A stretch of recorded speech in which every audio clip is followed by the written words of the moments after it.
Magandang araw po sa inyong lahat. Sa araw po na ito, isa na namang panibagong kwento ang inyong mapapakinggan. Ito ay tungkol sa buhay ng isang batang mangyan. Tawagin natin siya sa pangalang Malupiton. 12 taong gulang. Nakatira sila sa paanan ng bundok ng Halcon. At doon ay tahimik na namumuhay kasama ang kanyang mga katribo. Ngunit isang araw, ang katahimikang yon ay biglang nasubok nang mabalitaan nilang may mga illegal loggers na naninira at namumutol ng mga punong kahoy sa nasasakupan nilang gubat. Ang gubat na yon ang siyang pinagkukunan nila ng kanilang mga pagkain at ito rin ang kanilang nagsisilbing tahanan. Pero hindi lang paninira ang kanilang ginagawa. Dahil isang araw, pati ang kanilang payapang pamumuhay ay kanilang ginulo. Dito na, haharapin ni Malupiton ang kanyang kapalaran, ang maging tagapagtanggol ng kanyang tribo. Kasabay nito ay mapagkakalooban siya ng mutya ng dugo at sungay ng Tamaraw. Handa ka bang tuklasin kung paano haharapin ng batang mangyan ang mga halimaw na sumisira sa kanilang komunidad? At paano kaya niya gagamitin ang kapangyarihang ibinigay sa kanya para siya ay makalaban? Sapat na ba ang kapangyarihang yun para panlaban sa kanyang mga kaaway? Paano kung matutuklasan niyang hindi pala tao ang mga ito, kundi mga aswang? Ngunit bago po ang lahat, mga idol, huwag po nating kalimutang mag-subscribe at i-hit ang notification bell sa aking YouTube channel na The Voice Addict at Apong Isaak para sa mas marami pang makapigil hininga na kwentong aswang at katatakutan mula sa mundo ng kababalaghan. Umpisahan na po natin ang kwento. 2 taon na ang nakalipas mula nung mailibing ang dating lider ng mga mangyan na nakatira sa paanan ng bundok Halcon. Dumating na ang pinakahihintay nilang araw para isagawa ang kanilang ritual na kung tawagin nila ay kutkot. Tahimik ang paligid habang unti-unting hinuhukay ng 4 na kalalakihan ang libingan sa ilalim ng dating bahay ng yumaong lider. Nakaluhod sila. Maingat na tinatanggal ang lupa at mga bato. Ang mga matatandang babae naman ay nakapalibot. Hawak ang mga telang pambalot. Ilang sandali pa, nakita na nila ang labi. Maingat nila itong nilinis. Inayos ng gusto ang mga buto. Pagkatapos malinis ang mga buto, sinimulan na ang paggawa ng sinakot. Isa-isang binalot ang mga buto sa makapal na tela hanggang mabuo ang hugis ng isang taong nakabaluktot ang tuhod patungo sa kanyang dibdib na parabang ayos ng isang sanggol sa loob ng sinapupunan. Pagkatapos nito, ay dadalhin na ang mga buto sa kuwebang bato. Pinagtulungan ng ilang malalakas na lalaki na buhatin yon. At habang ginagawa yon, bumubulong naman ng panalangin ang kanilang balian. Isang matandang lalaki na may kakayahang manggamot at maalam sa mga orasyon at ibang dasal. Siya ang gumagabay sa ritual upang masigurong ligtas ang espiritu sa paglalakbay nito. Layunin nilang ilagak ang mga buto sa isang sagradong kuweba na kanilang pinaniniwalaang daanan ng mga espiritu patungo sa lupain ng kanilang mga ninuno. Sa kanila, ang kuweba ay banal at mahigpit na ipinagbabawal na galawin ng mga hindi kabilang sa kanilang tribo. Bawal ding pumasok, lalo na kapag hindi pinahihintulutan. Habang papunta sila sa kuweba, tumutunog ang mga gong at nagsimula ang sayaw na tarok. Kasunod ng mga sumasayaw ay ang mga kababaihang may dalang mga basket na puno ng prutas, palay at mga bulaklak na ihahandog para sa espiritu ng yumaong lider. Kabilang sa naglalakad ay ang magkaibigang si Malupiton at ang kaibigan niyang si Balong. Tahimik nilang sinusundan ang prosesyon. Si Malupiton ay anak ng kasalukuyang lider na si Lakan Daturos at lolo niya rin ang kasalukuyang inilalagak sa huling hantungan. Tahimik lamang si Malupiton habang pinagmamasdan ang ritual, ngunit ilang sandali pa ay nagsalita si Balong. "Kumusta ka na ngayon? Ayos ka lang ba, Malupiton?" Oo naman, ayos lang ako kahit medyo malungkot. Kasi naaalala ko na naman si Lolo eh. Kaso, ganun talaga eh. Sadyang mahiwaga ang buhay. Kailangan natin tanggapin na hindi habang panahon makakasama natin ang mga mahal natin. Yun nga lang, talagang nakakalungkot talaga. Kaya nga nakakalungkot na wala na siya. Isa pa naman siyang magaling na leader. Mas mabait siya kumpara sa tatay mo na napaka-istrikto at saka madamot. Hoy, hindi naman madamot ang ama ko ah. Sadyang may mga pagkakataon lang na kailangan magtipid. Kasi 'di ba, hindi maganda yung mga ani natin itong mga nakaraang buwan. Tapos, nagka-landslide pa. Kaya sarado yung daan papuntang palengke. Hindi tuloy makapagbenta yung mga kasama natin sa tribo. Pasensya ka na, Malupiton na. Naikukumpara ko lang naman sila. Kasi yung lolo mo, sa mga panahong ganito na nagigipit tayo, siya talaga ang gumagawa ng paraan para hindi tayo magutom, di ba?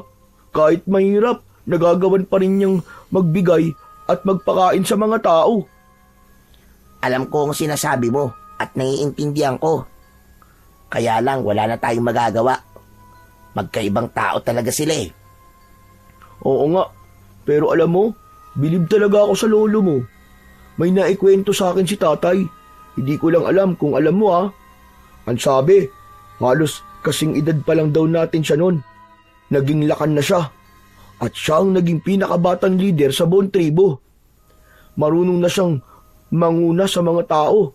Tapos sabi pa, magaling daw siyang mangaso kahit bata pa. Alam ko yan. Siyempre, si Lolo yung pinag-uusapan natin eh. Natural na alam ko yun. Ikaw talaga oo. Alam mo, idagdag mo pa dyan yung sabi ni Ama na napili si Lolo na maging leader dahil siya mismo ang nagligtas at nagtanggol sa tribo laban sa mga masasamang dayo noon. Ang galing no? Paano kaya niya nagawa yun? May alam ba sa mahika ang lolo mo? Ang alam ko marunong. Talaga? Oo. Pero atin-atin lang to ah. Sekreto lang kasi namin yun ni tatay at lolo eh. Marunong siyang gumamot.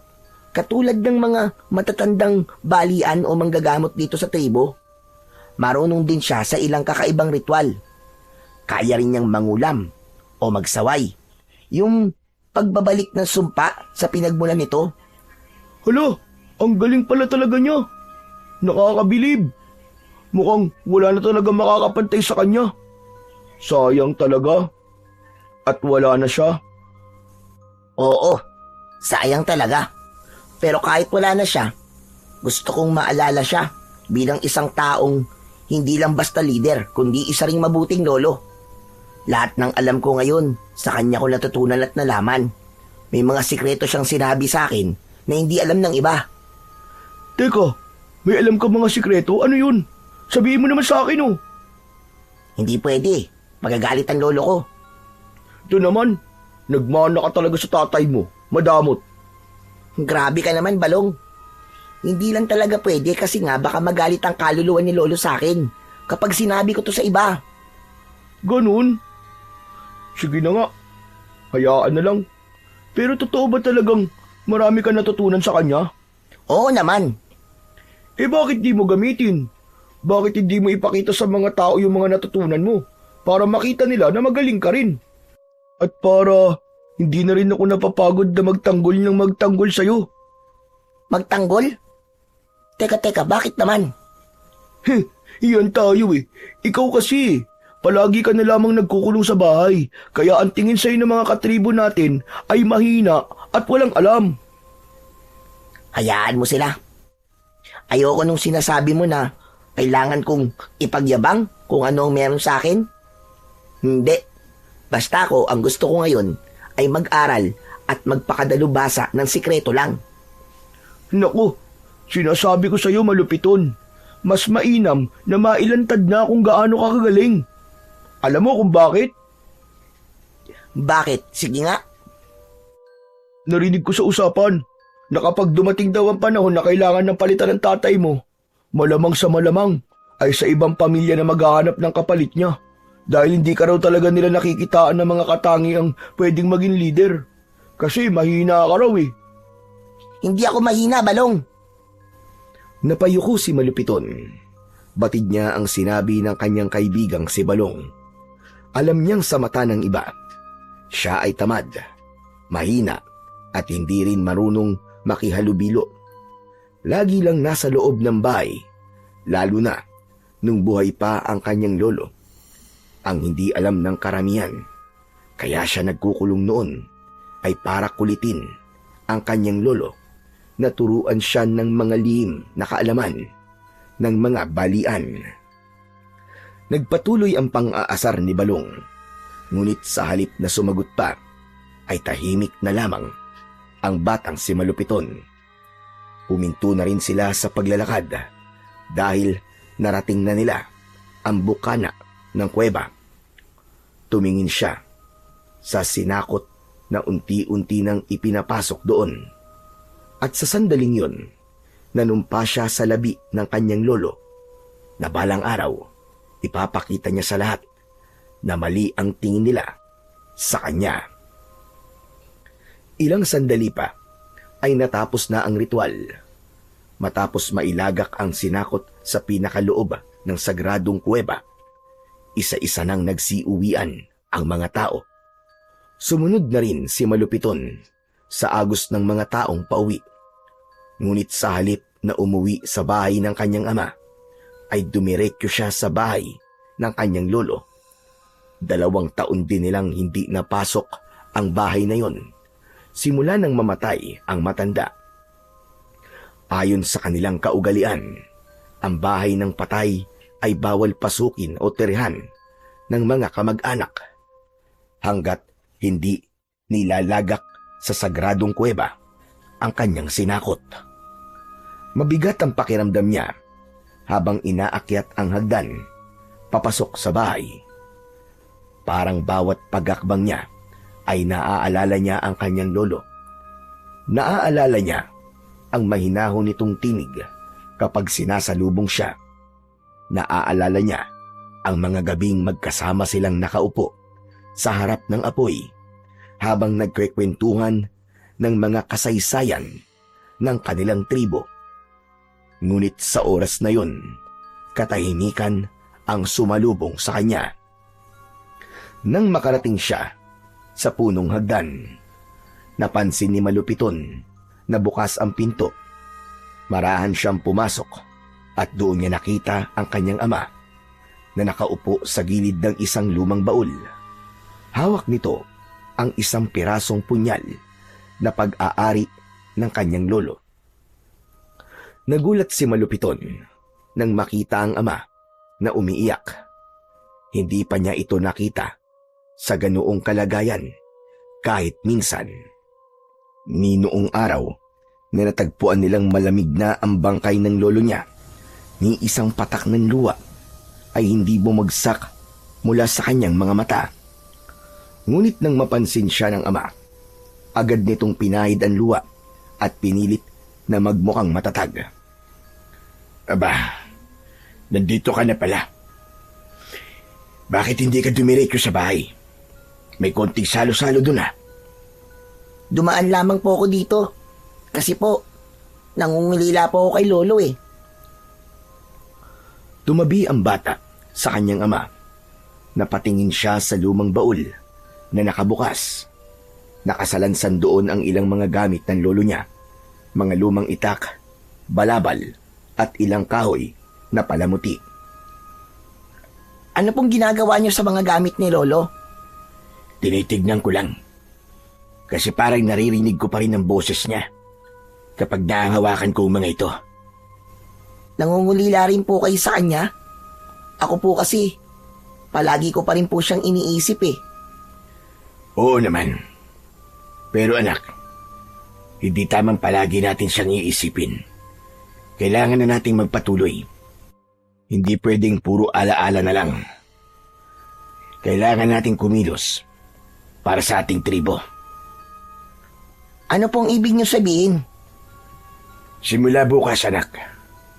Tuturuan na mga batang 10 taong gulang pataas kung paano mangaso at humawak ng sibat. At kasama ka roon. Ako po?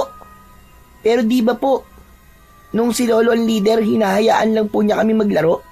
Ang ginagawa lang po namin nun ay ang tumulong sa pagtatanim at pangingisda, pero hindi po sa pangangaso. Dahil iba na ang panahon ngayon. 2 taon mula nang mamatay ang lolo mo. Madami nang nagbago. Noon, sapat pa ang ani at huli para sa lahat. Pero ngayon, kung hindi kikilos ang lahat, baka magutom tayo. Lalo't sinabi ng balian na may paparating na tagutom. Talaga po bang mangyayari yun, Tay? Oo. At hindi lang yun ang problema natin. Napansin mo bang bahagi ng kabundukan na kalbo na? Opo. Yun ang sinasabi kong problema. May mga taong hindi taga rito ang pumapasok sa kagubatan at namumutol ng mga puno para ibenta. Dahil sa walang habas na pagtutroso, nawawasak ang lupa. Yun ang dahilan kung bakit nagkakaroon ng pagguho sa daan, papuntang pamilihan. At kapag nawala ang mga puno, mauubos din ang mga hayop na pinagkukunan natin ng pagkain. Kung ganun po, ay kailangan pala talaga nating kumilos.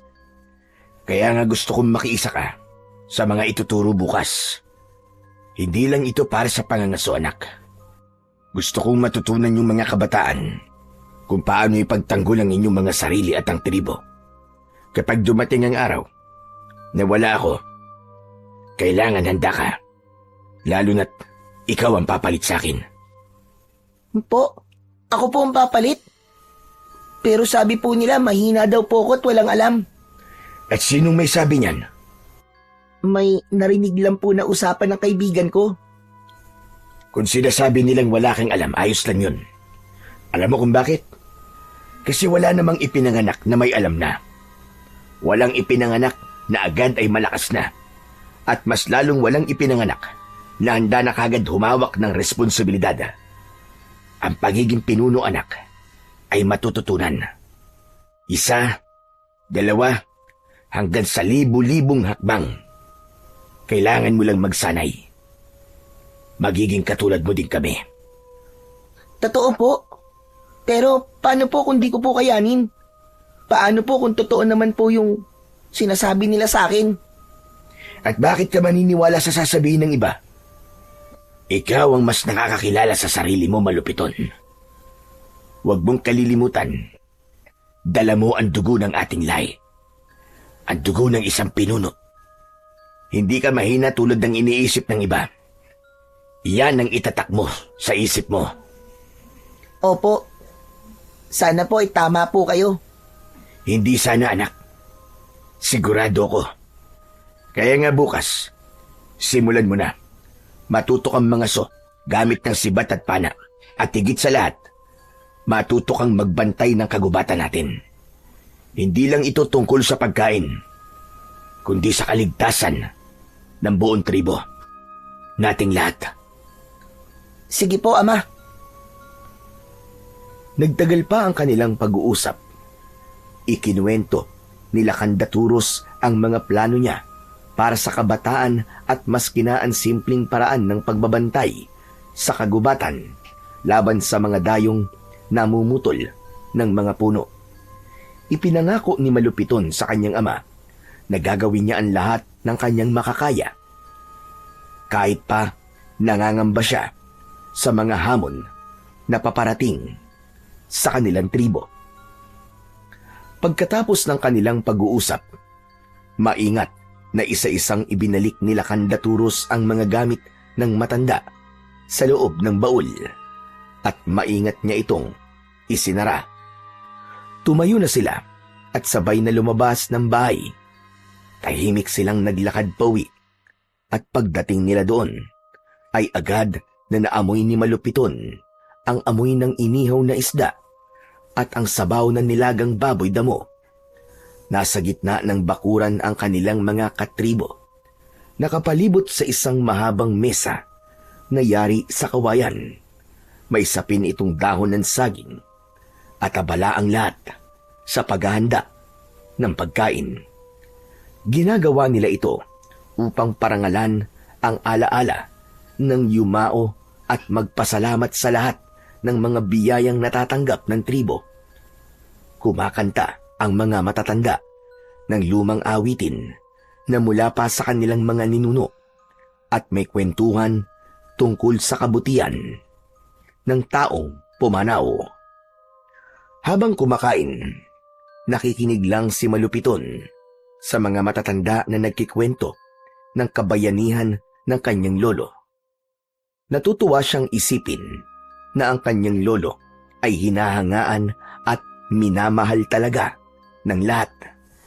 Ngunit kapalit ng tuwang yun, habang pinakikinggan niya ang usapan kung gaano katapang at katalino ang kanyang lolo, napaisip siya kung kakayanin ba niyang mapantayan ang mga yon. Tahimik lang siyang kumain, ngunit sa loob-loob niya, nagsisimula ng mabuo ang matinding hangarin niya na patunayan ang kanyang sarili sa lahat. Minsan ay napapatingin siya sa kanyang ama na abala pa rin sa pakikipag-usap sa ibang matatanda. Kita sa mukha nito ang bigat ng responsibilidad bilang isang lider. Samantala, pagkatapos kumain ng lahat, ay nagsimula na ang isang simpleng ritual ng pasasalamat nila sa mga espiritu ng kalikasan. Tumayo ang balian at sinindihan ng halamang may mabangong usok. Isa-isang nagbigay ng galang ang mga tao. Inilalapit ang kamay sa usok at itinaas ito bilang tanda ng pasasalamat at paghingi na rin ng proteksyon para sa tribo. Maya-maya pa ay biglang nabaling ang tingin ni Malupiton sa gawing likuran ng mga puno sa di kalayuan. Doon niya nakita ang isang tapanaw na tila nakasilip at pinagmamasdan ang ginagawa nilang ritual. Tumayo siya at naglakad ng dahan-dahan dahil sa pag-aakalang baka isa ito sa mga alagang ginagamit ng kanilang tribo sa pagsasaka at nakawala. Ngunit mailap ang hayop. Sa sandaling nakita siyang papalapit, bigla itong tumakbo papasok sa gubat. Ngunit bago pa tuluyang mawala ito sa kanyang paningin, napansin niya na kakaiba ito. May makapal at makinang na kulay gintong balahibo ito sa batok. Noon lang siya nakakita ng ganun. Napakunot ang kanyang noo. Teka, hindi yun isa sa mga alaga namin ah. Naligaw lang kaya yun dito? Habang sinusundan niya ng tingin ang direksyon na tinahak ng hayop, biglang may kumalabit sa kanya. Uy! Kanina pa kita tinatawag ah. Ano ba tinitignan mo dyan? May ano kasi balong eh. May nakita akong tamaraw na para bang may gintong balahibo sa batok. Ano ka mo? Gintong balahibo? Ano sinasabi mo? Eh wala namang ganun ah. Sigurado ka ba sa nakita mo? Oo balong, sigurado ako. Kung totoo nga yun, dapat mo sabihin sa kanila, lalo na sa balian. Baka may ibig sabihin ng pagpapakita ng tamaraw na yun na may gintong balahibo sa batok. Hindi, wag na muna nating sabihin sa iba. Kasi parang pamilyar sa akin ng tabaraw na yun eh. Parang narinig ko na noon ng tungkol sa kanya. Pero hindi ko lang maalala kung saan o kanino ko to narinig. Eh kung ganun nga, dapat mo sabihin. Baka kasi mahalaga eh. Ang mga matatanda lang ang nakakaalam ng lahat. Ang kulit mo naman, Balong eh. Sabi na wag na muna eh. Saka ko na lang sasabihin kapag naalala ko na ang tungkol sa kanya. Ewan ko sa'yo, pero para sa akin, mas ligtas kung ipapaalam na natin. Anong ligtas? Bakit sa tingin mo ba? Kaya tayong ipahamak ng tamaraw na yon? Hindi salot ang anumang hayop. Wala pang tamaraw na nananakit sa atin. Sige na nga, sikreto na nga lang muna natin. Hindi naman ako mananalo sa'yo eh. Nakumbinsi ni Malupiton ang kanyang kaibigan ni si Balong sa kanyang gusto. Ngunit bago pa matapos ang kanilang usapan, biglang nagbago ng paksa si Balong. Alam mo na ba yung tungkol sa plano ng Lakan na pati yung mga bata ay sasabak na sa pangangaso? Ha? Oo, alam ko na. Sinabi niya na kanina. Pero hindi naman niya sinabi sa akin na sasabak tayo sa pangangaso. Ang batid ko, tuturuan at sasanayin lang niya tayo na humawak ng mga gamit sa pangangaso. Sus, doon na rin pupunta yun eh. Ano ka ba? Kaya tayo sasanayin ay dahil pati tayo kailangan na rin mangaso. Kailangan na rin nating pakainin ang buong tribo. Sa bagay, tama ka. O di ba? Pero sa totoo lang, hindi naman ako tutol. Hindi rin ako kinakabahan kasi alam mo na, hindi naman ako mahihirapan eh. Alam kong kaya ko, kahit ano pa ang ituro nila. Ganun ba? Oo! Madali lang naman matutong gumamit ng pana at palaso eh. Sisiw lang din sa akin ng pagbato ng sibat. Naku, sinasabi ko na sa'yo, ako ang magiging pinakamagaling bukas. Oo nga, Balong. Siguro nga. Anong siguro nga? Hindi ka ba bilib sa akin? Eh ikaw, kaya mo ba? Ha? Ewan ko. Hindi ko pa alam kung kaya ko eh. Naku, wag mong alalahanin yun. Basta nandito ako, tuturuan kita. Kasangga mo yata ako. Tinapik siya ni Balong sa balikat. May halong yabang, pero may konting lambing din sa tono. Napangiti si Malupiton, kahit alam niyang bagyang nang aasar lang si Balong. Sa loob-loob niya, hindi siya tulad ng kaibigan na puno ng kumpiyansa. Ngunit alam niyang wala siyang balak umatras. Gagawin niya ang lahat para matuto. Hindi lang para patunayan sa iba na kaya niya, kundi para sa seguridad ng buong tribo. At sa isang bahagi ng kanyang isipan, alam niyang ang pagsasanay na ito ay maaaring magdala rin sa kanya sa kasagutan tungkol sa kakaibang tamaraw na nakita niya. Kinagabihan, nagtipon-tipon ang mga matatanda sa bulwagan ng tribo. Tanging liwanag lang ng mga sulo ang nagbibigay liwanag sa paligid. Subalit hindi yun hadlang para sa kanilang pagtitipon. Tahimik silang nakaupo at handang makinig sa bawat salitang sasabihin ng lider. Ang bulwagan ay simple lang. Nakaupo silang lahat sa lupa at nakaharap sa nasa harap nilang sila Kandaturos. Samantalang si Malupito naman ay kasama nila sa pagpupulong. Nasa tabi ito ng kanyang ama. Tahimik lang itong nakamasid at nakikinig. Guwahon, may balitang nakarating sa akin mula sa ilang tanod sa gubat na may mga bagong dating na dayo. Namumutol sila ng mga puno na walang pahintulot. At sabi pa, ay malapit lang dito sa atin. Tama po kayo. Meron nga pong isang grupo ng mga kalalakihang umakyat dito sa itaas ng bundok.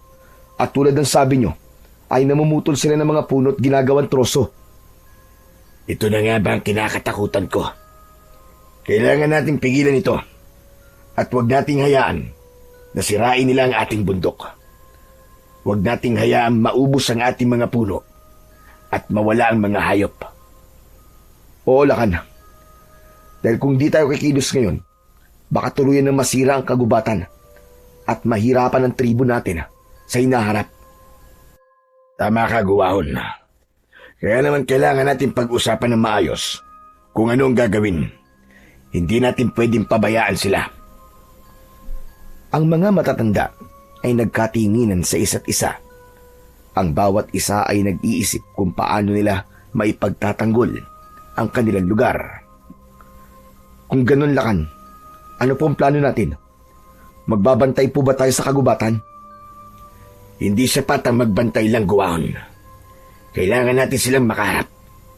Makikipag-usap tayo sa kanila. Gagamitin natin ang diplomasyong pag-uusap kung maaari. Lisanin nila ang lugar natin at ihinto ang pagsira sa kalikasan. At kung hindi sila makinig sa atin, Lakan? Kung hindi, handa tayong gumawa ng paraan para mapigilan sila. Hindi natin hahayaan na masira ang ating bundok at ang mga pinagkukunan natin ng pagkain. Ngunit sana, hindi na umabot sa ganun. Mas maganda na malutas natin ang bagay na to nang walang gulo. Tama po kayo, Lakan. Mas mainam nga po na maayos ang usapan. Ngunit, dapat din po tayo maganda. Baka kailangan nating ipakita ang kakayahan ng tribo para maipagtanggol ang ating tahanan. Eksakto. Kaya simula bukas, sisimulan na natin ang pagsasanay sa mga kabataan sa paggamit ng pana at sibat. Kailangan natin maging handa bago tayo humarap sa kanila. Hindi natin alam kung sino sila o kung ano ang kakayahan ng mga dayo na yon. Sandali lang po. Pati po ba kaming mga kabataan ngayon ay balak niyo na pong isama kung sakali pong magkaroon ng gulo? Tama po ba ang pagkakaintindi ko? Oo. Kailangan na ninyong matuto habang bata pa kayo.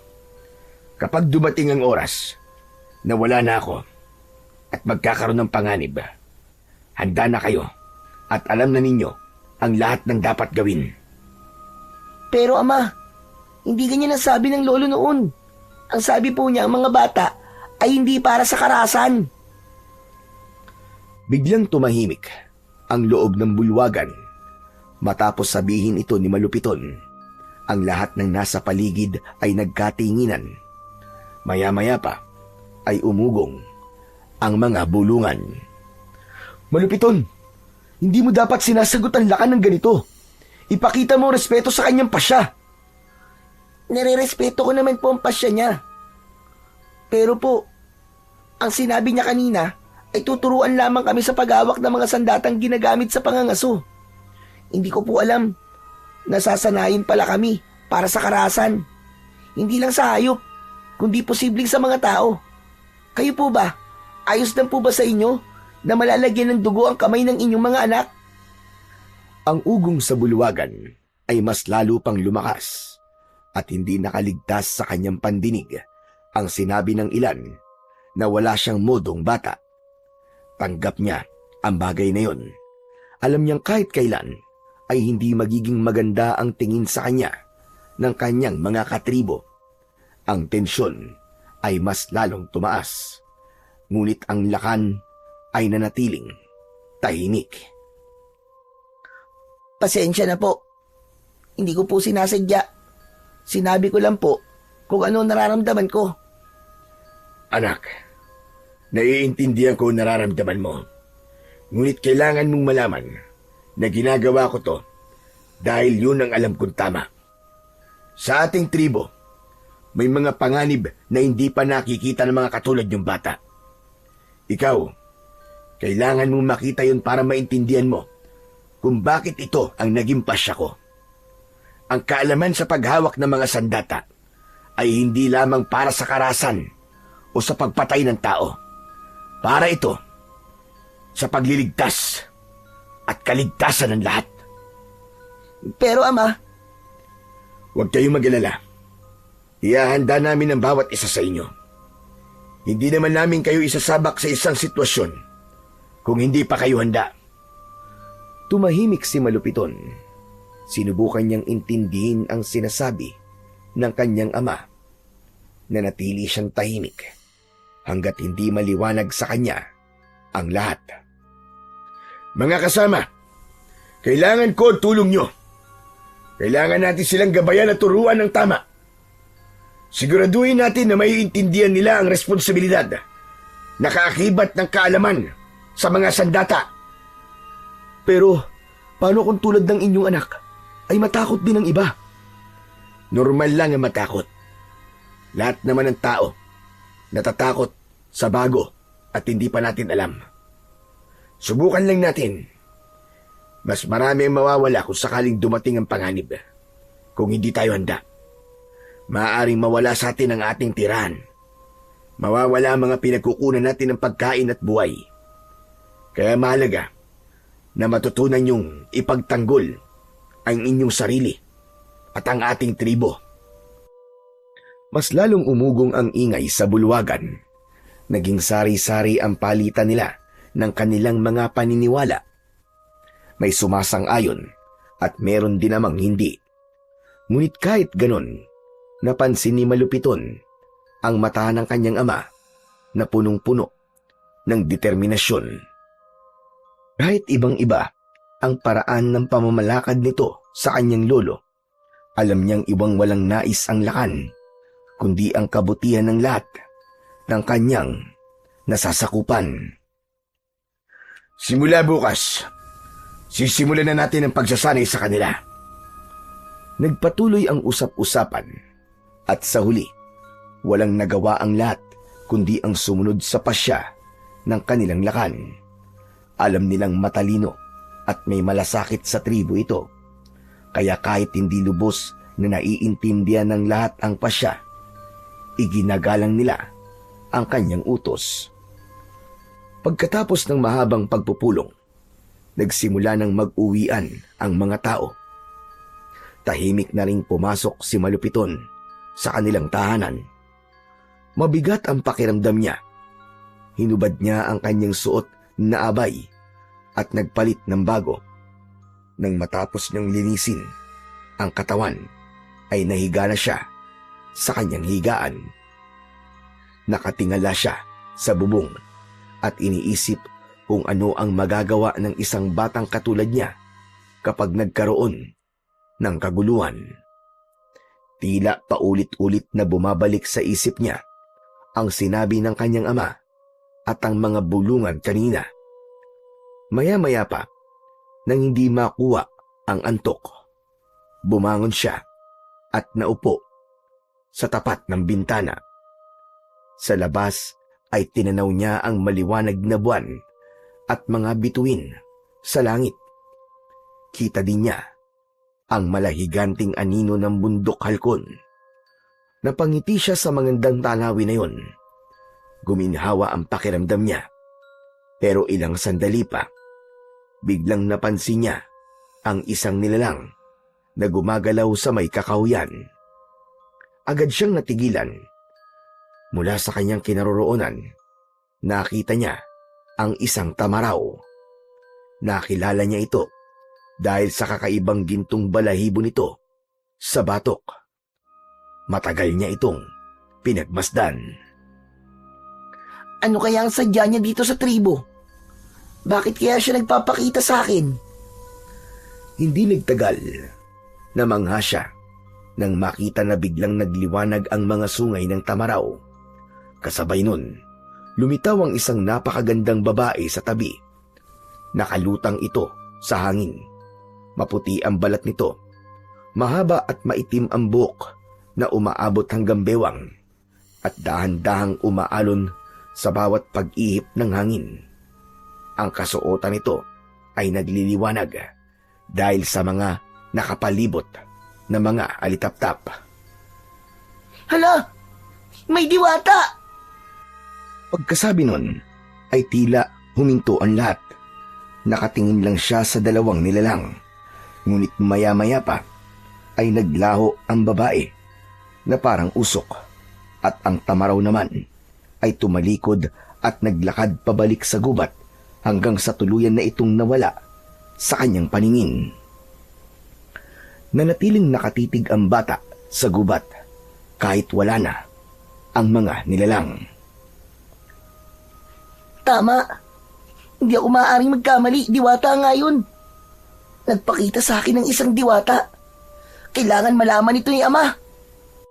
Pagkasabi nun, ay tumayo siya. Kakausapin na sana niya ang kanyang ama, pero bigla siyang natigilan nang maalala ang kwento ng lolo niya tungkol sa alamat ng isang tamaraw na inaalagaan ng isang diwata ng kagubatan. Ayon sa kwento, taglay ng hayop na ito ang isang makapangyarihang mutya na nagbibigay ng pambihirang kapangyarihan sa sinumang makakakuha nito. Ngunit bago makuha ang mutya, kailangan munang mamatay ng hayop. Wala siyang matandaan na panganib na nabanggit ang kanyang lolo tungkol dito. Ngunit malinaw sa kanya na isang biyaya ang pagpapakita sa kanya ng diwata.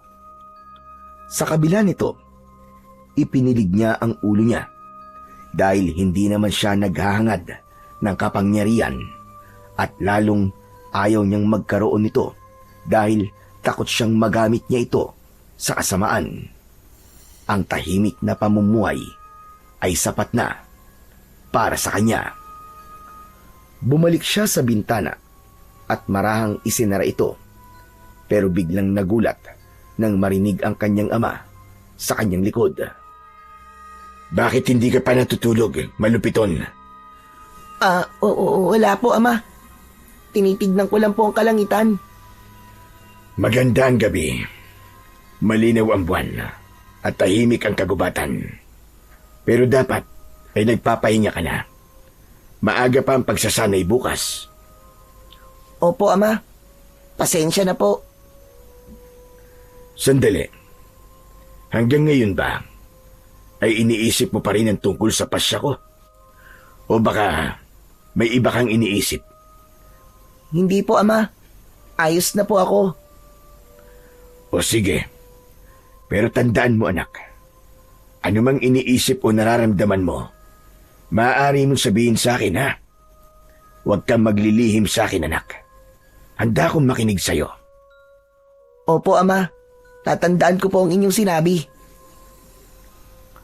Matapos yun, tinapik siya ng lakan sa balikat at lumabas na ng silid. Humiga na rin siya pagkaraan ng ilang sandali at ipinikit ang kanyang mga mata.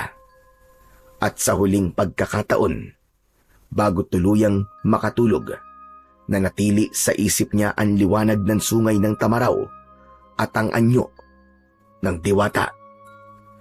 Ilang oras ang nagdaan, biglang may humawak sa kanyang pisngi. Malamig ang kamay at madiin. Bigla siyang napabalikwas at bumungad sa kanya ang malapad na ngiti ng kaibigan niyang si Balong. Tululaway ka pa! Bumangon ka na nga dyan! Ano ba? Ikaw naman, oh. Bakit ka ba nandito, Balong? Natutulog pa yung tao eh. Nangiistorbo ka. Anong istorbo sinasabi mo? Hoy, malupiton! Alam mo bang kaya ako nandito ay dahil inutusan ako ng lakan, nagisingin ka na dahil malapit na magsimula ang pagsasanay. Kaya bilisan mo, bumangon ka na dyan. Bago pa ang mismong lakan ang gigising sa'yo. Bahala ka. Pagagalitan ka na naman nun. Napabuntong hininga ang bata at umupo sa higaan. Oo na, sandali lang. Mabilis siyang naganda, naghilamos, nag-ayos ng buhok, at nagpalit ng malinis na abay o bahag na gawa sa balat ng puno. Bilis na, ang bagal-bagal mo talaga kumilos kahit kailan. Oo na, tapos na. Mabilis silang lumabas ng bahay at tumakbo patungo sa maluwag na bakuran sa gitna ng nayon, kung saan nakita na nilang nakahanda ang mga pana at sibat at mga target na yari sa puno ng saging. Naroon na rin ang iba pang mga kabataan. Abala na sila sa pag-aayos ng kanilang mga kagamitan.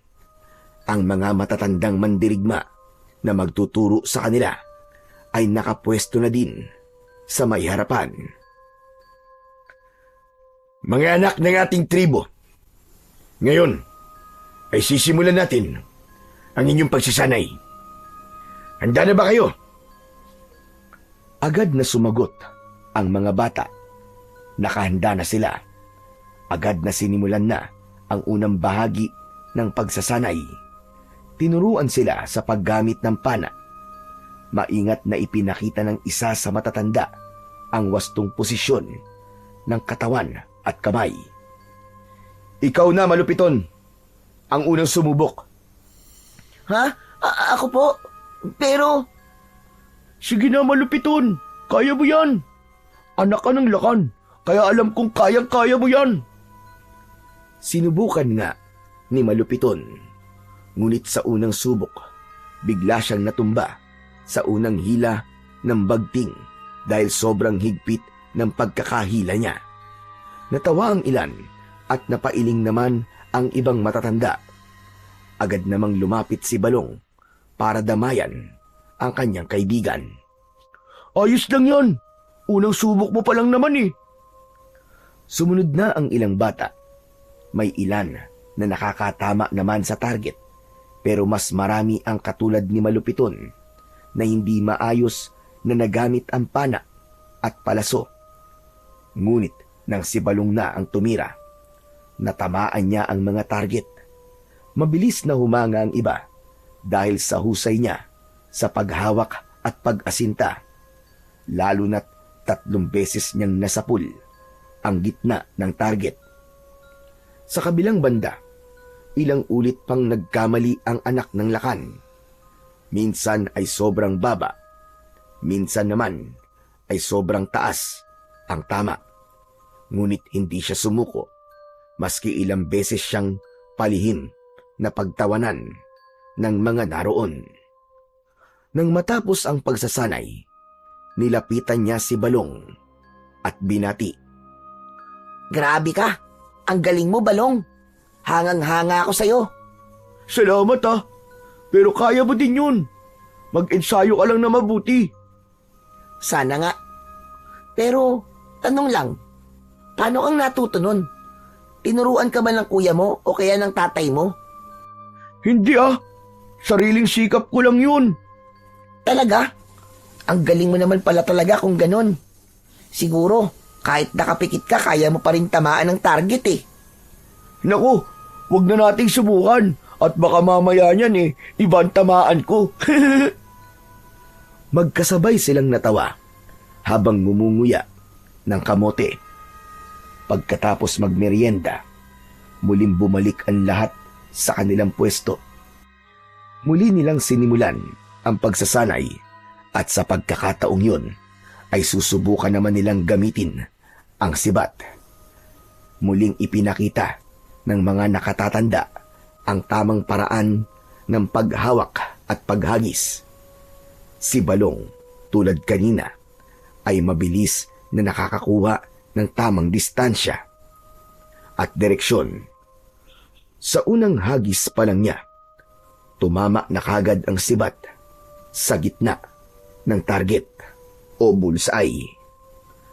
At si Malupiton naman sa unang hagis ay hindi man lang umabot ang sibat sa kanyang target, dahilan para tumawa ang ilan.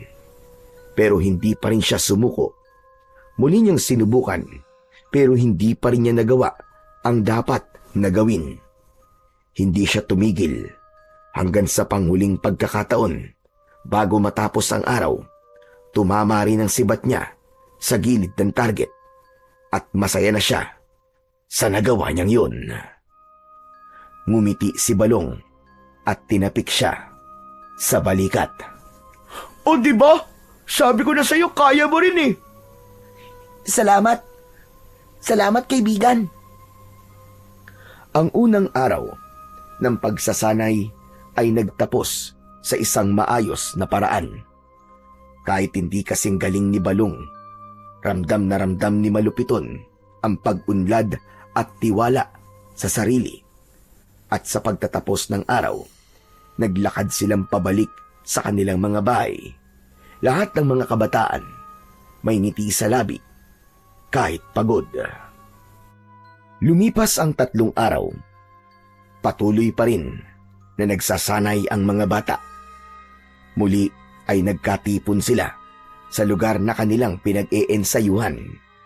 Ang mga nakatatanda at mga tagapagsanay ay nakahanay na sa unahan at parang may mahalagang sasabihin. Ngayong araw ay magkakaroon ng isang paligsahan.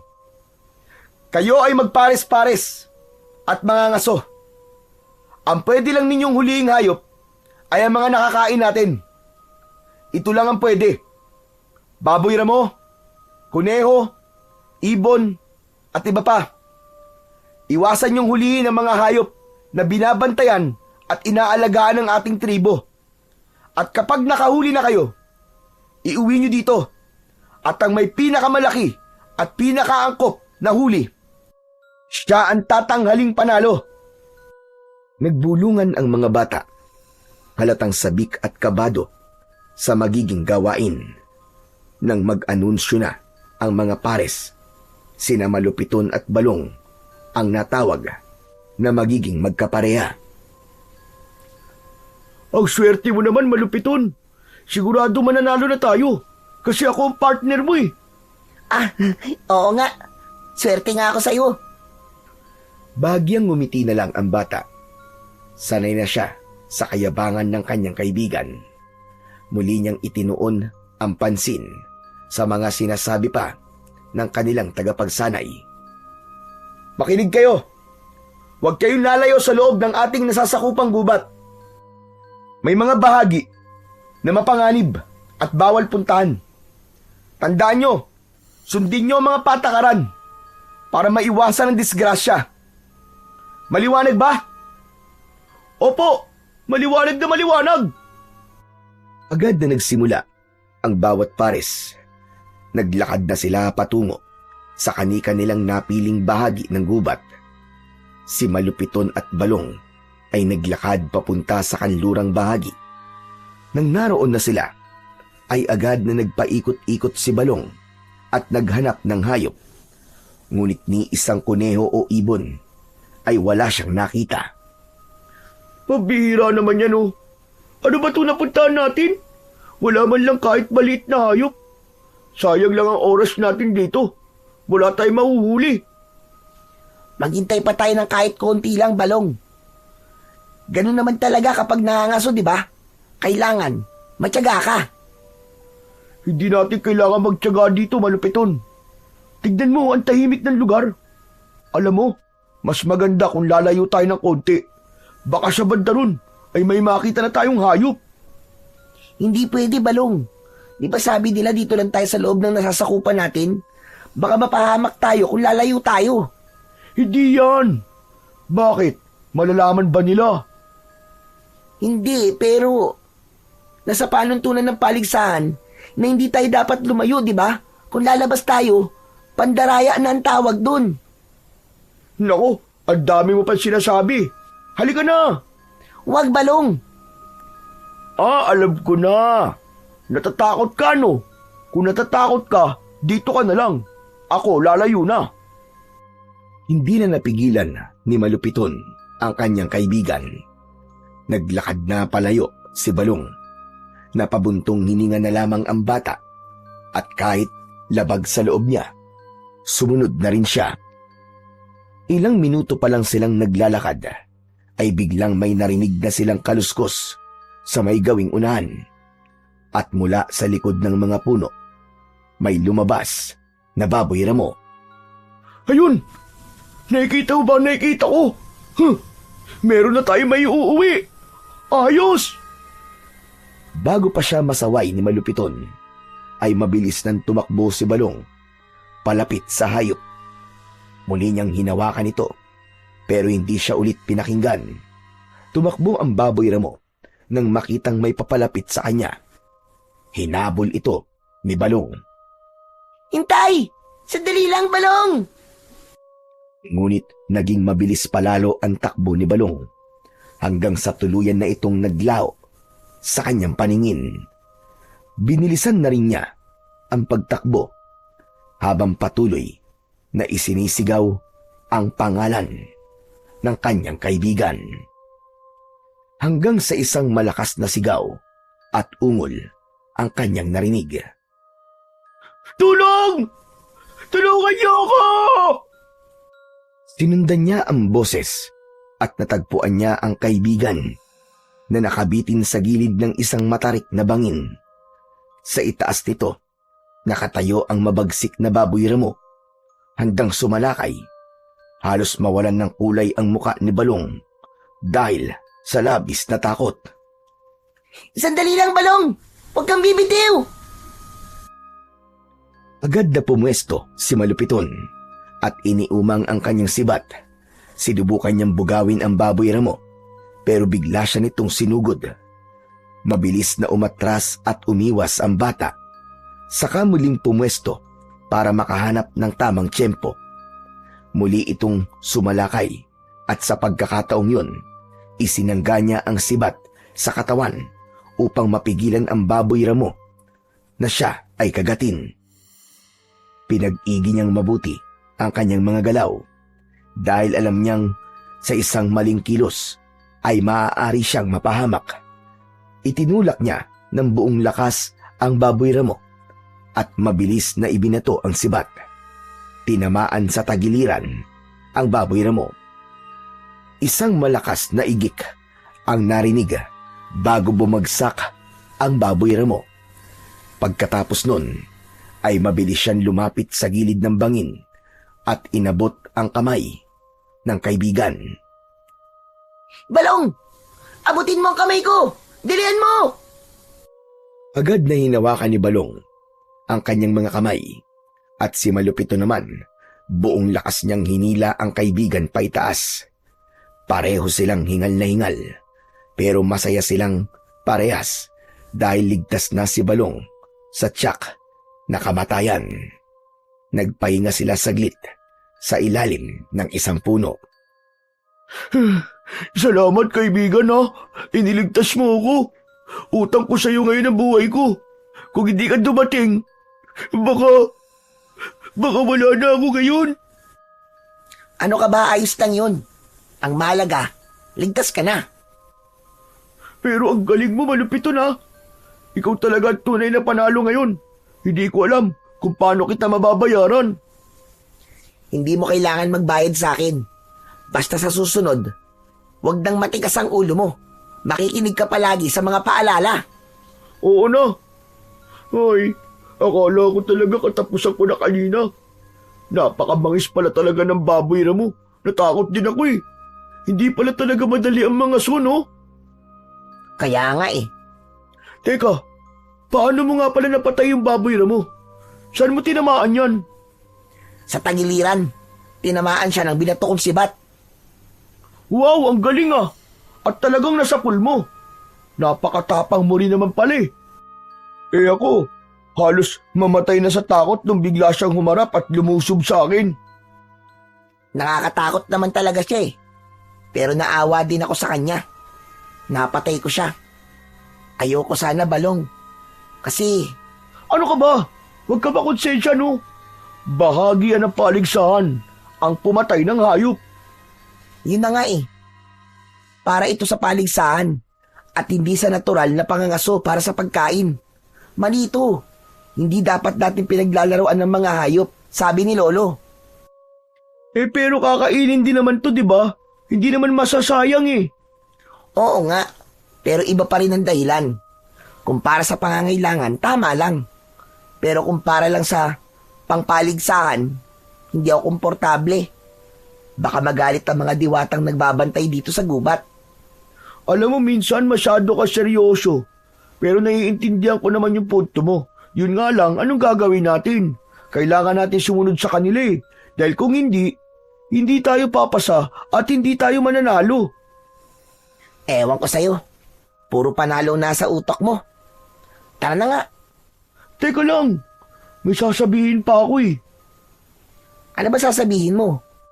Salamat ha kasi hindi na lang buhay ang utang ko sa'yo. Kundi dahil sa'yo, wala tayong may uuwing huli ngayon. Huli nating dalawa yan. Pinagtulungan natin.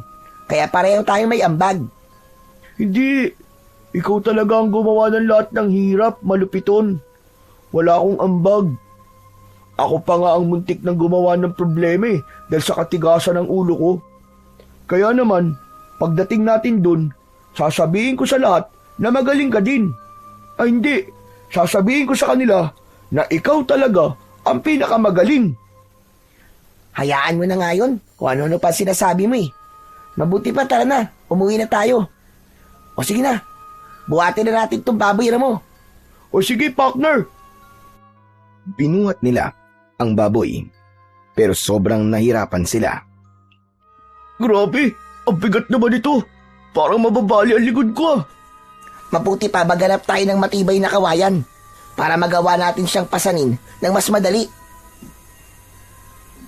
Agad silang naghanap sa paligid at nakakita ng dalawang mahahabang kawayan sa gilid ng gubat.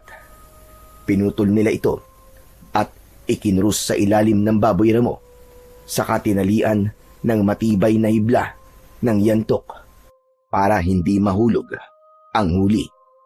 Pagkatapos, sabay nilang ipinatong sa kanilang mga balikat ang dalawang dulo ng kawayan. Ano ba yan? Mabigat pa rin eh. Mas mabigat kung buhatin natin na walang ganito, di ba? Kaya tiisin mo na lang. Habang naglalakad pabalik, madalas silang tumigil para magpahinga. Pawis na pawis at hingal na hingal sila. Nang marating nila ang komunidad, napansin nilang lahat ang iba pa nilang mga kasama ay naroon na at lahat sila ay may dalang mga huli, mga ibon, kuneo at maliliit na isda. Nagkukumpulan sila, kasama ang ilang matatanda. Abala sa pagtingin sa nahuli ng bawat grupo. Ngunit pagpasok nila sa sentro, agad na napatigil ang lahat. Halos sabay-sabay na napatingin ang mga tao sa kanila nang makita ang dala nila na malaking baboy ramo. Aba, mukhang nakahuli kayo ng malaking baboy ramo ah. Ang galing niyo naman. Mabilis na lumapit ang ilang tagasanay. Natuwa sila sa huli ng dalawa, pero si Balong lang ang kanilang binati. Magaling, Balong. Ikaw na talaga.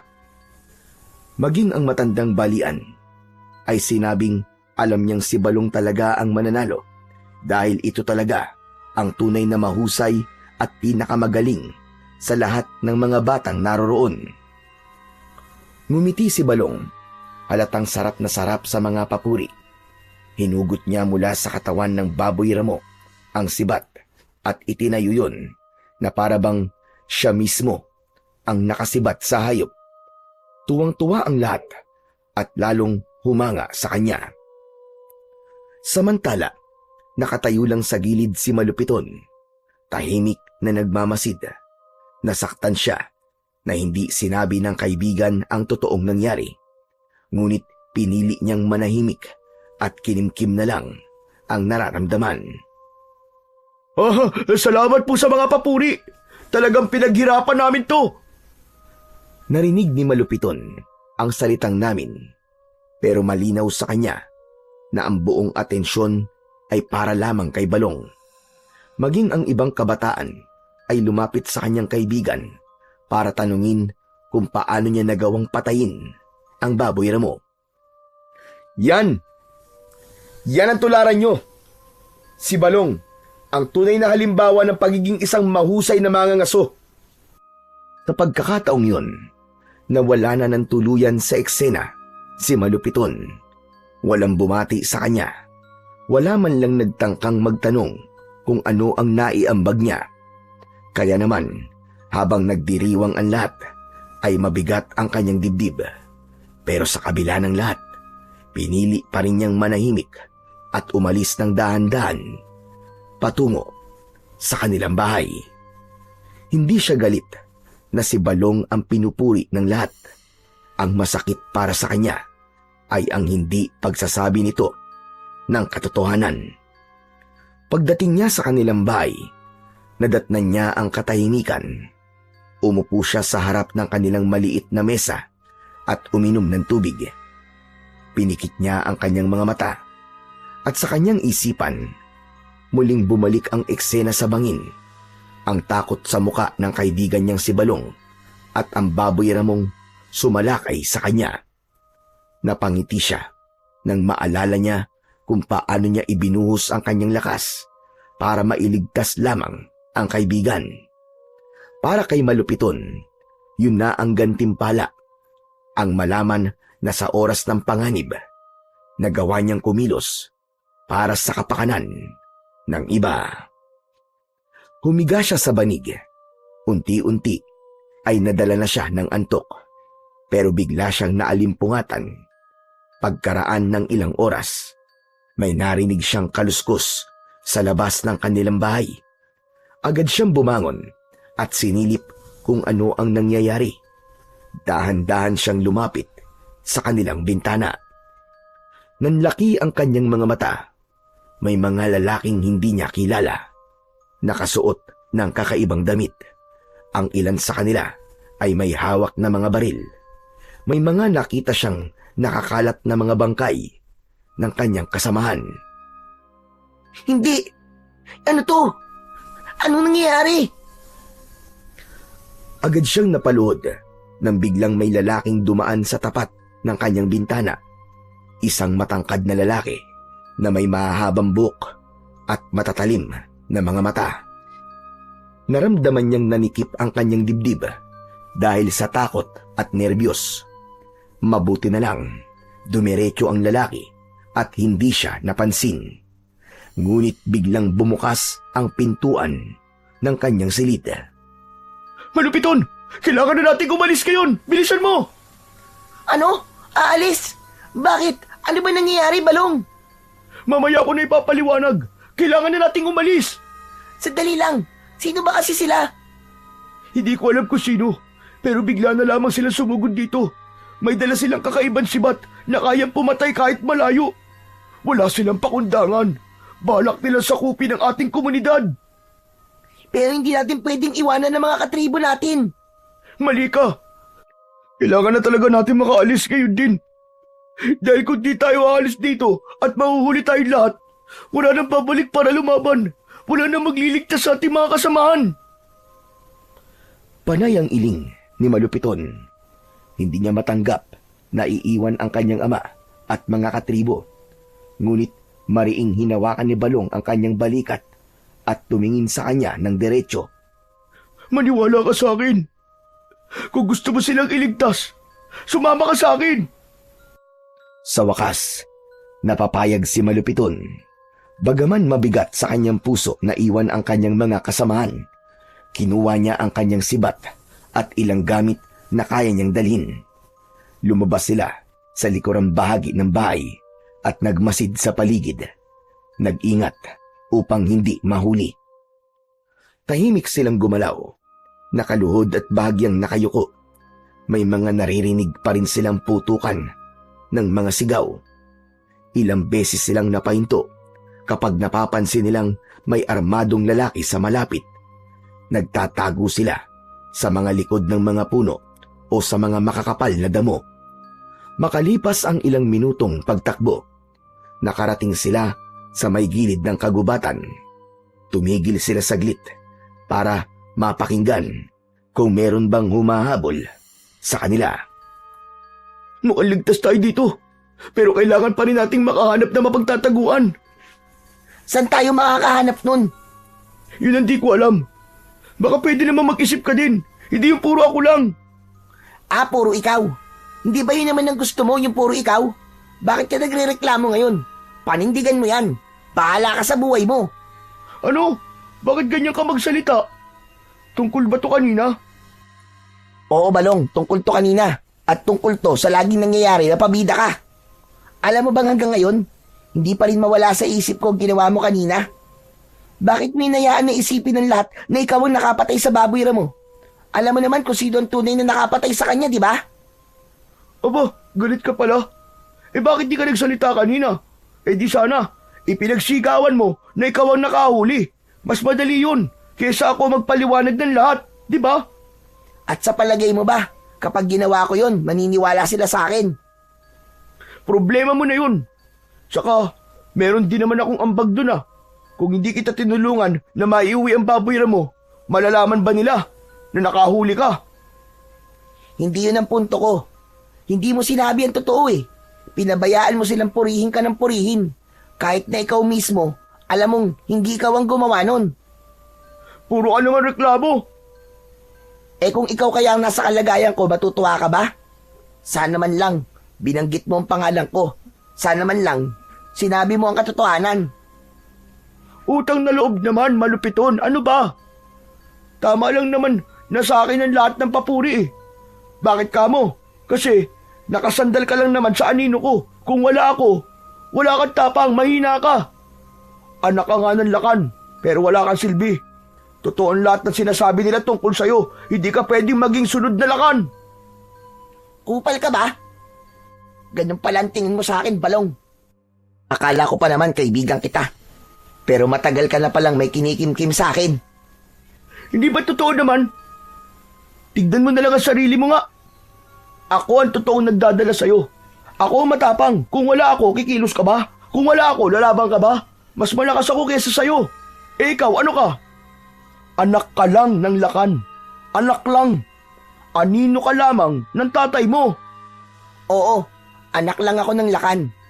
Oo, hindi ako kasing lakas at mas lalong hindi mo ako kasing yabang.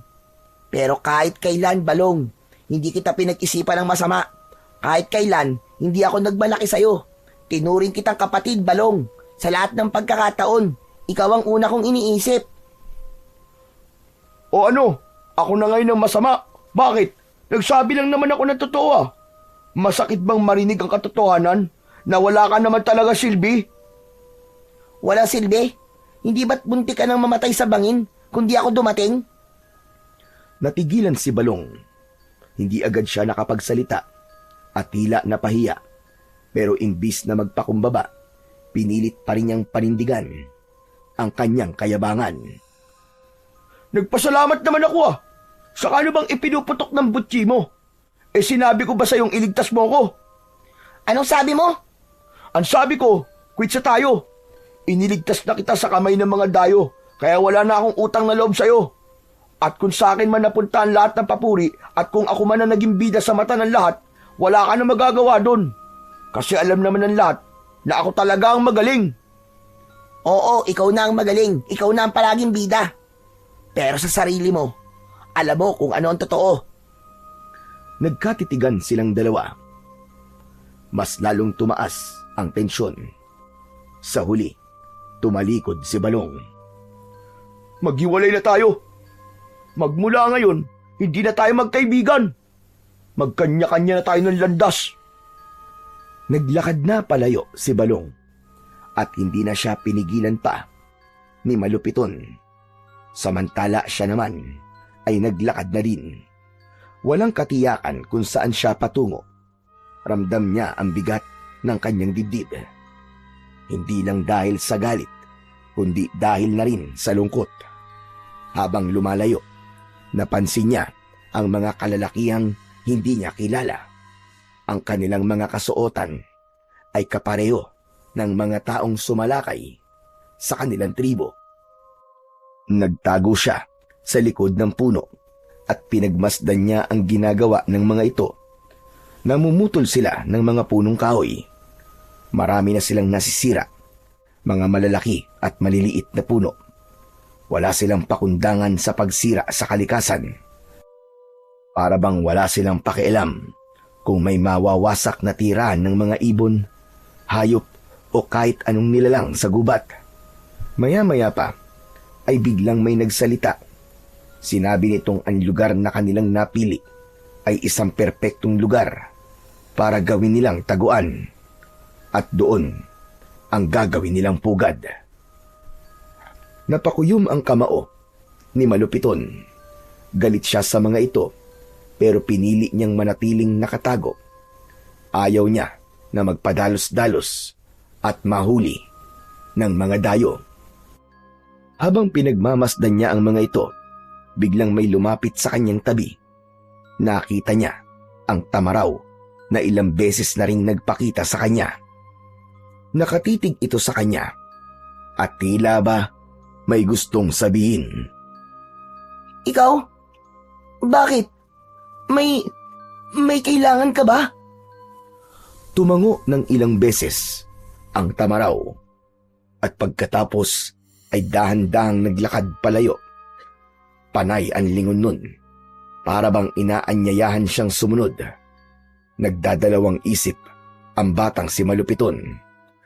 Ngunit sa bandang huli ay pinili niyang magtiwala. Sinundan niya ito. Ilang sandali pa ay napansin niya ang daang kanilang tinatahak. Papunta ito sa direksyon ng Kuwebang Bato. At huminto sa harap ng Kuwebang Bato ang Tamaraw at itinutulak siya papasok sa loob ng kuweba. Teka, sandali lang. Teka, dito mo ba ako gustong magtago, Tamaraw? Muli siyang itinulak ng hayop gamit ang ulo nito. Naunawaan na talaga ni Malupiton na pinapapasok siya nito sa kuweba. Ngunit bago pa siya tuluyang makapasok, nakarinig siya ng mga yabag at sigaw.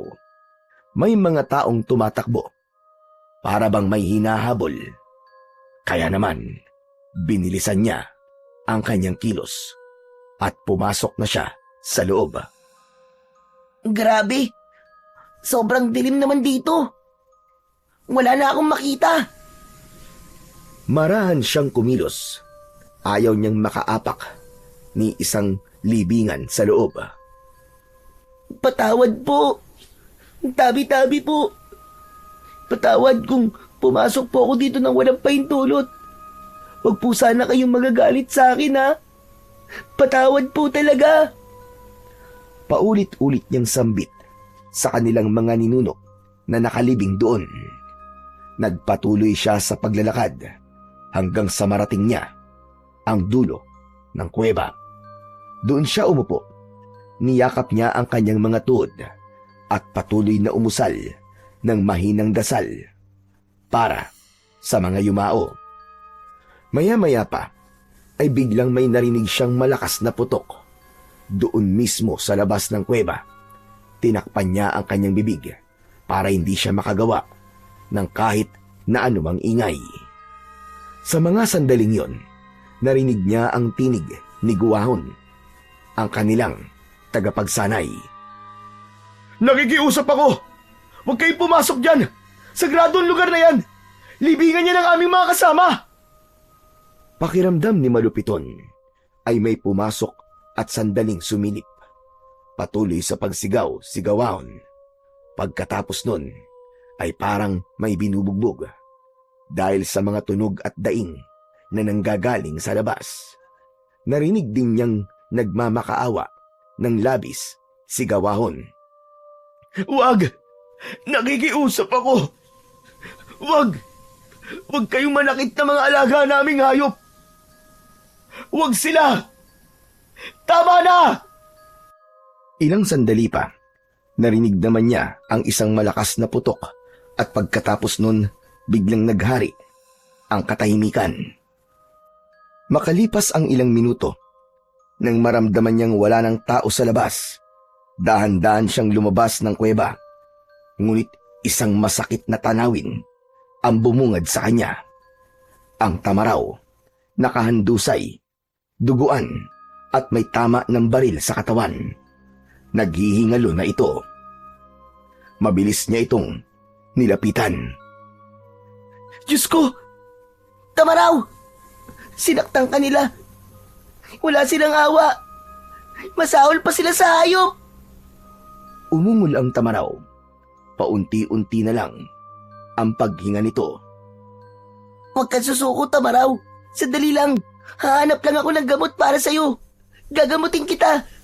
Sandali lang. Huwag kang mamamatay. Naghanap siya ng halamang gamot sa paligid. Piniga niya ang daon at sinubukan itong ipatak sa sugat ng hayop. Ngunit alam niya na hindi sapat yun. Ang dugo ay patuloy pa rin na dumadaloy. Patawad, Tamaraw. Iniligtas mo ko. Pero ako wala akong nagawa para sa'yo. Patawad talaga. Umiyak siya nang makitang nawalan na ng hininga ang Tamaraw. Ngunit bago pa siya lamunin ng matinding lungkot, biglang lumiwanag ang paligid.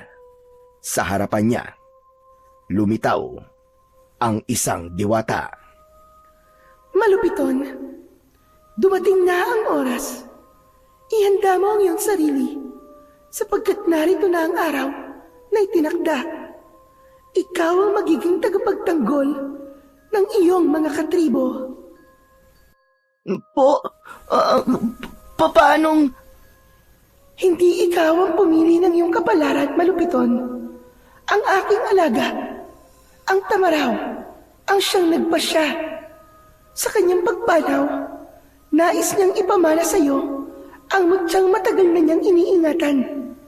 Isang kapangyarihan na magagamit mo upang ipagtanggol ang iyong mga kababayan laban sa mga mananakop. Teka, ako po? Bakit po ako? Mahina po ako at hindi magaling. Si Balong, hindi ba't siya ang dapat dahil magaling siya, malakas at saka matapang? Umiling ang diwata at marahang lumapit sa kanya. Hindi lakas o tapang ang sukatan ng tunay na mandirigma, kundi ang pusong handang magsakripisyo kahit walang kapalit. At ikaw yun, Malupiton, hindi siya. Talaga po? Makinig ka sa akin. Kumuha ka ng sisidlan at sahurin mo ang kanyang dugo. Ipahid mo ito sa iyong katawan at ikaw ay hindi tatablan ng mga bala o tabak ng kaaway. At ito ang kanyang sungay. Kunin mo. Ito ang iyong magiging sandata. Sa iyong kamay, ito'y magiging kasintalin ng anumang armas na gawa ng tao. Ang sungay na ito ang magbibigay sa iyo ng kapangyarihang wasakin ang iyong mga kalaban. Ang mutya ng Tamaraw? Kung ganun, ay totoo nga ang kwento ni Lolo tungkol sa alamat. Ngumiti ang diwata sa kanya, pero maya-maya pa ay bigla ring sumeryoso at tinitigan siya. Makinig kang mabuti, Malupiton. Ang dugo at sungay ng Tamaraw ay hindi lang isang biyaya. Ito rin ay maaaring maging sumpa kung gagamitin mo sa kasamaan. Kapag ginamit mo ito sa pansariling kagustuhan, ikaw ay lalamunin ng taglay nitong kapangyarihan. Pero dahil alam kong mabuti kang bata, tanggapin mo ang biyaya na galing sa aking pinakamamahal na alaga. Kung yan po ang hiling niyo, mahal na diwata, tinatanggap ko po. Kung ganon, ipinagkakaloob ko na sa iyo ang kapangyarihan. Pagsilbihan mo at ipagtanggol ang iyong tribo. Ipaglaban mo ang kanilang buhay, ang inyong mga lupa, at ang inyong kinabukasan. Lumakad na palayo ang mahiwagan diwata. Ilang sandali pa, nakita niya mismo sa kanyang mga mata ang pagbangon ng kaluluwa ng Tamaraw. Sumunod ito at sumabay sa diwata. Bago sila tuluyang naglaho, tumango ang Tamaraw na tila nagpapaalam sa kanya. Biglang sumabog ang liwanag sa harap niya at naglaho na ang liwanag. Naiwang mag-isa si Malupiton. Huminga siya ng malalim, pero sa halip na matakot, nakaramdam siya ng kakaibang kapayapaan sa kanyang puso. Isang ngiti ang gumuhit sa kanyang mga labi.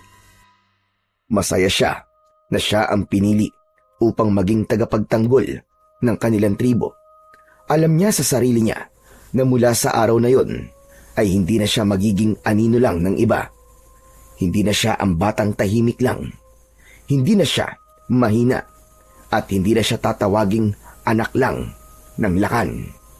Ipinangako niya sa kanyang sarili na yayakapin niya ang lahat ng tungkuling nakaatang sa kanya at ang kapangyarihan na ibinigay sa kanya ay gagamitin niya hindi para sa sarili kundi para sa kanyang mga katribo.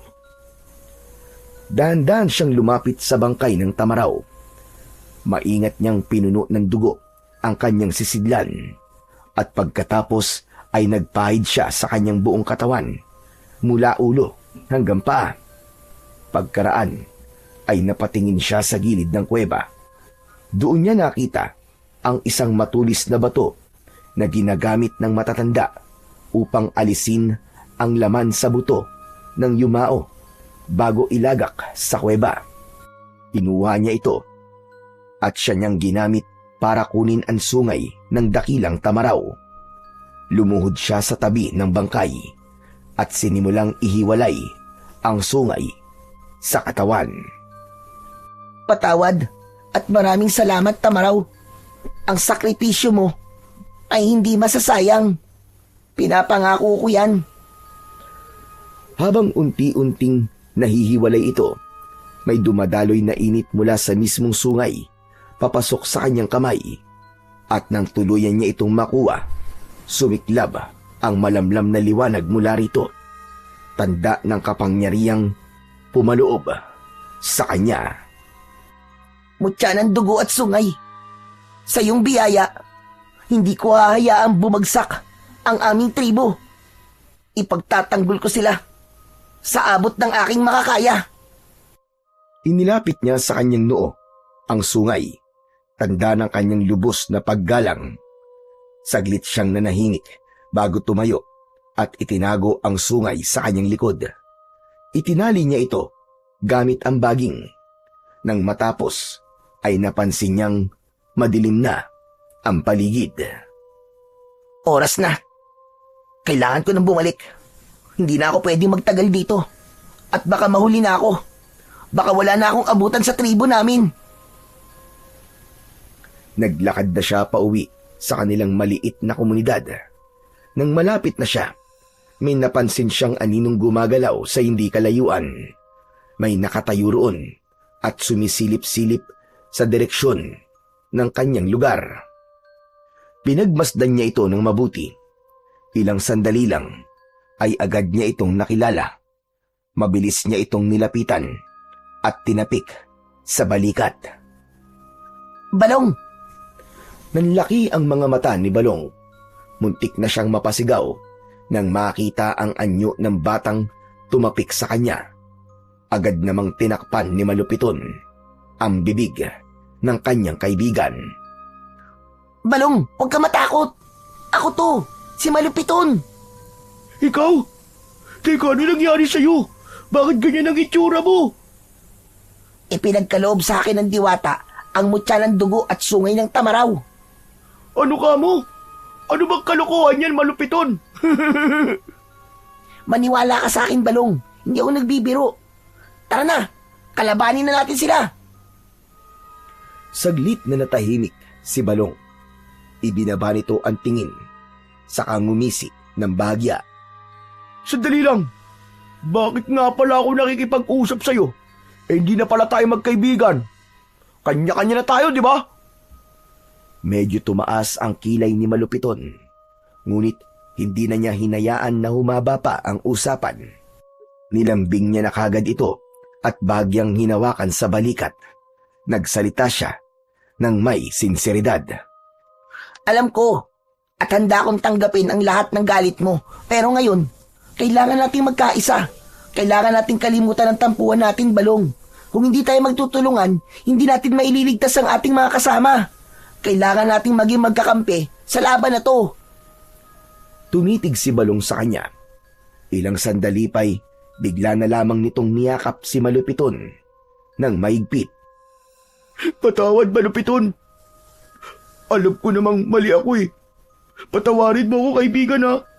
Pinairal ko ang kayabangan ko at saka inggit. Pasensya ka na talaga. Pinisil ni Malupiton ang balikat ng kaibigan. Wala yun, Balong. Hindi tayo magkaaway. Simula ngayon, magkasangga na tayo dahil alam kong iisa lang ang gusto natin.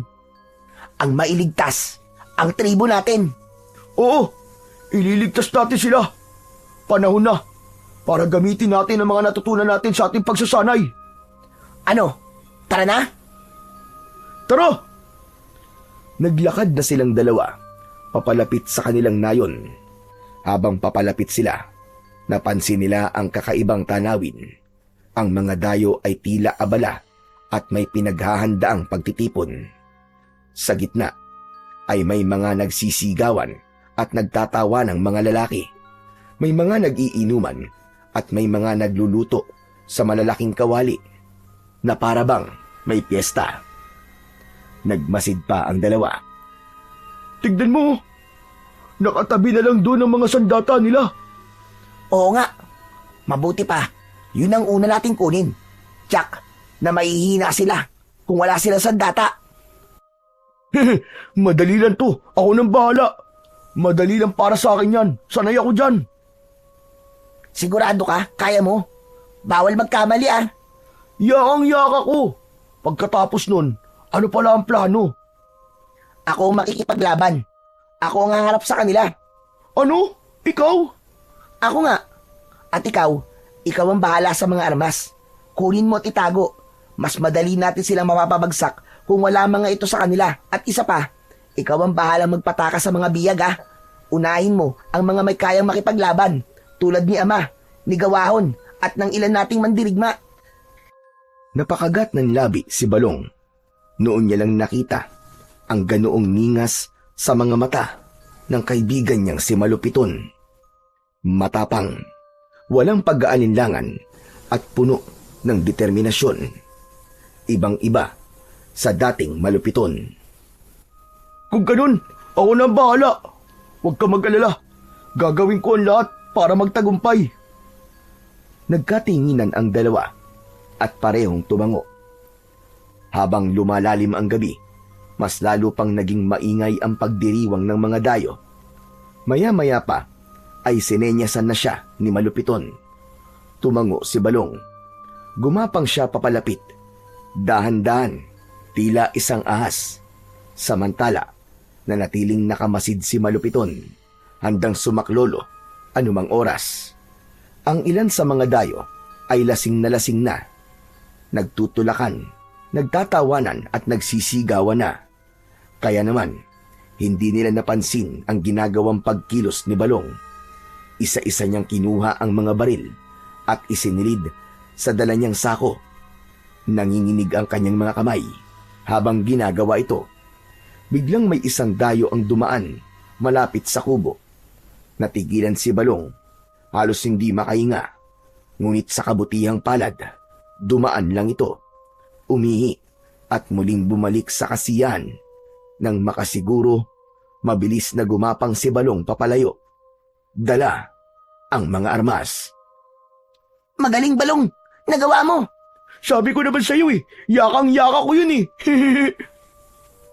Agad nilang itinago ang mga armas. Tinabunan nila ito ng mga dahon. Oras na. Kapag sumugod ako, patakasin mo na mga kasama natin ha. Para may kasama tayong lalaban. Tumango si Balong. Seryosong nakatingin sa kanyang kaibigan. Sige, panahon na para ipakita natin kung sino talaga ang mga anak ng tribo. Humanda sila! O ano, Balong? Handa ka na? Handang-handa na, kaibigan! Sa mismong sandaling yon, lumabas mula sa kanyang pinagkukublian si Malupiton. Tumayo siya sa gitna at sumigaw. Umalingaw-ngaw ang kanyang tinig. Itinaas niya ang matalim na sungay ng tamaraw. Lumayas kayo sa lupain namin! Mga sakim na dayo! Nung una ay nagulat ang mga ito nang makita ang anyo ni Malupiton. Ngunit di nagtagal ay bigla silang nagtawanan. May ilan pang nahulog sa kanilang mga upuan habang hawak ang kanilang mga tiyan. Mabilis na sumugod ang isa sa mga dayo. Dala ang kanyang tabak. Inundayan niya ng saksak si Malupiton. Ngunit para lang itong bumangga sa matigas na bato. Walang anumang bakas ng sugat sa katawan. Ang bata, agad na inihampas niya ang sungay ng tamaraw sa tagiliran ng kanyang kalaban at sa isang tira, bumagsak ito ng pasadsad sa lupa at nawalan ng malay. Habang nagaganap yun, mabilis namang kumilos ang kaibigan niya na si Balong. Pumuslit siya sa kulungan kung saan nakatali si Lakan, si Gawawon at ang ilan pang mandirigma sa kanilang tribo. At sa isang iglap, kinalagan na niya ang lahat. Tuwang-tuwa ang lahat kay Balong sa pagkakaligtas niya sa mga ito. Ang galing mo! Mahusay ka talaga, Balong! Maaasahan ka talaga kahit kailan! Hangang-hanga na talaga ako sa'yo! Teka! Salamat! Pero hindi! Mali po! Hindi po ako ang dapat niyo pong hangaan! Ano? Teka! Ano bang ibig mo sabihin? Si Malupiton po! Siya po dapat kasi nandun siya ngayon at kinakalaban ng mag-isa ang mga dayo! Bilisan po natin! Kailangan po natin siyang tulungan! Baka mapahamak siya! Pagkatapos nun, napangiti si Gawawon kahit puno ng sugat ang kanyang katawan dahil sa pambubugbog sa kanya ng kanilang mga kalaban. Samantala, ay nagulat naman ang Lakan nang marinig ang sinabi ni Balong. Hindi siya makapaniwala na nagawa ng kanyang anak ang humarap sa mga kalaban. Teka, tama ba narinig ko? Paanong nangyari yun? Saan kinuha ng anak ko ang kanyang tapang? Mamaya na lang po tayo magkwentuhan. Baka pumapano na ang kaibigan ko eh. Tara na po, bilisan natin. Sige, tama ka Balong, tara na. Hindi pwedeng wala tayong gawin. Mga mandirigma, kunin ang ating mga armas. Lalaban tayo para sa ating tribo! Agad na kumalat ang mga mandirigma at namulot ng kanilang mga sandata. Ang bawat isa ay may kanya-kanya ng tangan ng mga pana, sibat at itak at punong-puno ng determinasyon at tapang upang ipagtanggol ang bawat isa. Samantala, tuloy-tuloy lang ang laban ni Malupiton. Mabilis ang kanyang mga galaw. Sa bawat tira ng mga kalaban, mabilis niya itong naiiwasan. Parang isang mailap na tamaraw. Mahirap nilang mahuli. Mahirap masukol. Ngunit sa kabila ng kanyang kakaibang lakas at bilis, ang lahat ng kalabang napapatumba niya ay hindi niya pinapatay. Sagrado ang buhay ng bawat nilalang para sa akin. Hindi ko kayang pumatay ng kaaway. Umalis na lang kayo at hayaan nyo kaming mamuhay dito ng tahimik. Biglang nagsitawanan ang mga dayo. Tila aliw na aliw sa bawat salitang ipinupukol sa kanila ng bata. Ilang saglit pa, isa sa kanila ang umabante at tumingala sa buwan. Unti-unti, nag-iba ang kanyang anyo. Dapat ba talaga kaming matakot sa'yo, ha bata? Napaatras si Malupiton nang makita ang pagbabagong anyo ng kanyang kalaban. Ang balat nito ay naging kulay itim. Humaba ang mga kuko at pangil na animo ay patalid. Naging isang nakakatakot na nilalang ng dilim. Teka, aswang? Tama ka bata, isang akong aswang. At alam mo bang, naaakit ako sa amoy ng dugo mo? Wag ka lalapit. Hindi ako mangingiming, saktan ka. Maniwala ka sa akin. Sasaktan mo ko.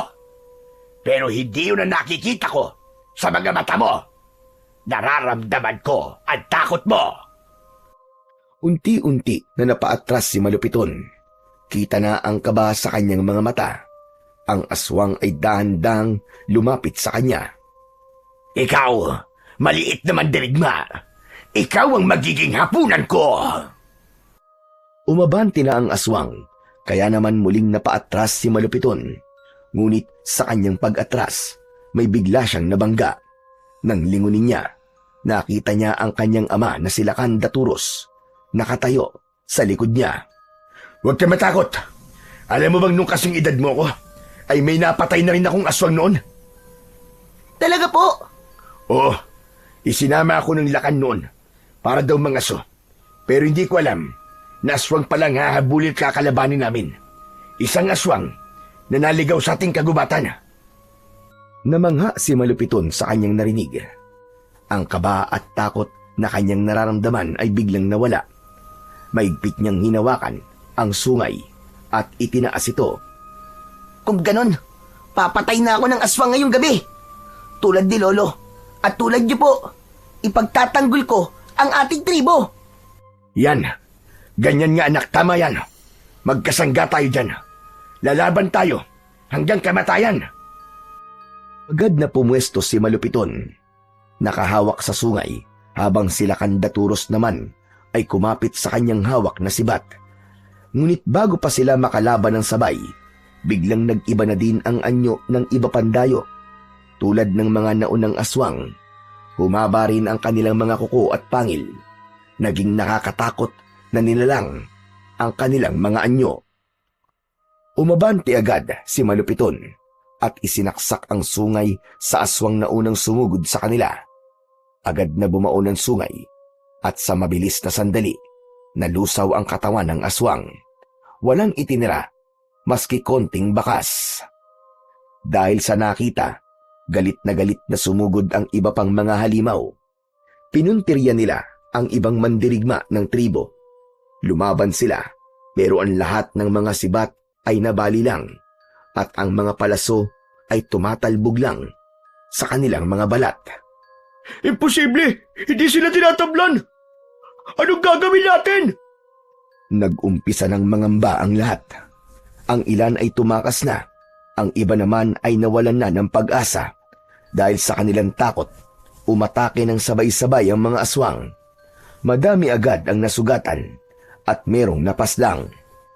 Dahil sa lagim na kanyang nakita, naisip niyang hindi na dapat panghinayangan ang buhay ng kanilang mga kaaway. Pumagitna si Malupiton. Biglang nagliyab ang hawak niyang sungay ng tamaraw. Dumaloy ang init nun sa kanyang mga bisig. Agad na sumugod ang isa, pero mabilis lang na tinapos ni Malupiton ang kanyang buhay. Nahiwa ito sa tiyan at nahati ang halimaw sa dalawang bahagi. Bumagsak ito sa lupa at hindi na muling nakabangon. At pagkatapos nito ay nasunog ang kanyang balat hanggang sa abo na lamang ang natira. Ang galing! Kaya nga! Isa kang ang tunay na mandirigma, anak! Tama! Isa kang ang anak ng lakan. Ang lupit mo, bata! Kaibigan ko yata yan! Muling lumaban ang bata at habang tumatagal, mas lalo pang nagiging mabangis ang kanyang mga paggalaw. Ang kanyang mga mata ay tila nag-aapoy na sa galit. Teka, sandali! Nakikita niyo ba? Bakit ganun? Parang nag-aalab na ang kanyang mga mata. Oo nga, napansin ko din yan. Balong, alam mo ba kung ano nangyayari sa anak ko? Parang may espiritong gumagabay sa kanya. Nang makita nila ang anino ni Malupiton, ay hindi ito pangkaraniwang anino ng isang bata. Sa halip, isa itong anino ng hayop na may sungay. Nagkatinginan ang mga taga-tribo. Hindi sila makapaniwala sa kanilang nakikita. Patuloy pa ring lumalaban ang bata ng mag-isa. Sige anak, kaya mo yan!